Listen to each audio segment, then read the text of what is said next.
Mario, if a foreign qualified lawyer was working 1 year within his country of jurisdiction and 1 year in England as a paralegal, can she still apply for SQE2 exemption?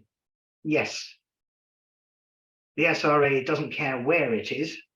So 1 + 1 = 2. So then you can, it will probably be section 7B of that form down here that you would be filling in with the requirements that I've listed there, which you can read for yourself on the form and the SRA website as well. So don't overcomplicate it. You know, if it says ABC, then don't do X, Y, Z, just do ABC, and that should be sufficient. Okay.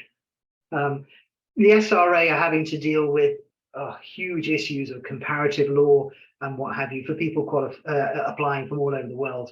They're not going. They set the rules, and if you meet the rules, you should be okay. You know, if you're saying, oh, well, I need to get English experience, if they're not asking for it, it's not going to make any difference. Post-qualification, you know, professional legal experience. That is professional legal experience. There's no word English in there or Welsh in there. So stick to what it says in there. Right, we